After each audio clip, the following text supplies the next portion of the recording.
jimcihii hore golaha gooni-isutaaga koonfurta Yemen imaaraadku taageero ee STC magacooda loo soo gaabiyo ayaa si rasmi ah gooni-isutaag ugu dhawaaqay kadib markii ay gacanta ku dhigeen inta badan xadadka muhiimka ah ee koonfurta Yemen. taasi waxa ay soo dedejisay dagaal ka dhan ah isballaarintii golahan oo ay ka wada qayb qaateen ciidamada cirka boqortooyada Sacuudiga iyo militariga dowladda caalamku aqoonsan yahay ee Yemen. duulaankaas oo ugu dambeyn ku dhamaaday natiijo soo degdegtay wiiqay awoodii STC isla goortaana kalifay inuu Yemen isaga baxsado hogaamiyihii kooxda gooni-isutaaga koonfurta Yemen ee Caydarus al-Subayda oo xoguhu wariyeen inuu berbera ilaa Muqdisho shalay dhuumalaysi ku maray ka hor inta aan diyaarad khaas ah geyn Abu Dhabi Imaaraadka Carabta. dowladda Yemen ee caalamku aqoonsan yahay ayaa maalmihii dhawaa dagaal ku qabsatay inta badan fariisimihii ay gudaha koonfurta Yemen ku lahaayeen STC da Imaaraadku kaalmeeyo. haatanna waxaa huwantani qarka u saaran yihiin la wareegida guud ahaan caasimadda kumeel gaarka ah ee Yemen waa Cadan taasoo haddii ay dhacdo ka dhigan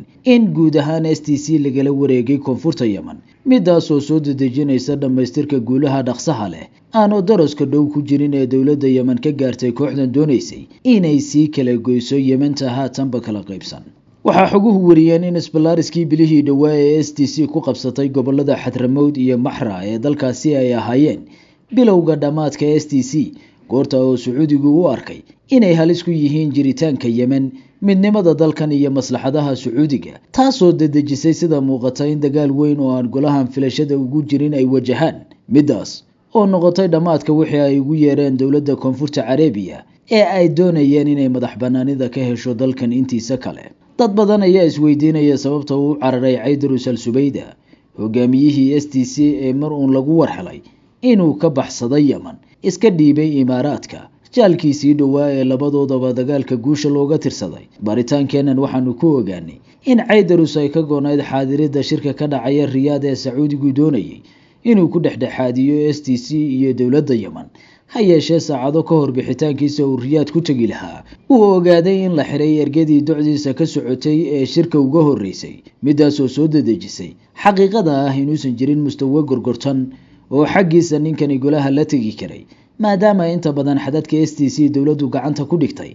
ergadiisina xarig lagu hubsaday sida xogtu warisay. xaqiiqadan qaraari waxa ay kaliftay dhamaadka waagii Subayda, siyaasi, sarkaal hore oo ciidan, madaxweyne ku-xigeenkii hore ee dowladda Yemen iyo hogaankii dhaqdhaqaaqa kale goynta Yemen, tan oo docda kale loogu yeeray bilowga waaga cusub ee dowladda la aqoonsan yahay ee Yemen, taa oo iyana haatan wajahaysa caqabadii labaad tan ka cuslayd ee ah dib u mideynta Yementa kala daadsanayd ilaa 2014. khubaradu waxa ay tibaaxaysaa in dowladda Yemen ee Sacuudigu taageero ay haatan sugayso tijaabada ah isu duwidda ciidan ku filan in guul looga helo xuutiga waqooyi ee dalkan kan ka taliya 3 meelood meel dalka Yemen haysta caasimadda rasmiga ah ee dalka waa Sanca ee loodintooda lagu dhici waayay tan iyo 2014. waxaa xoguhu tabiyeen in isla haatanba dowladda Yemen doonayso inay ka faa'iideysato cududda ciidamadeeda guusha ka keenay STC ku wajahdo xuutiyiinta oo guul dhaqso leh ku hoydo. inkastoo tani aysan fududaan doonin,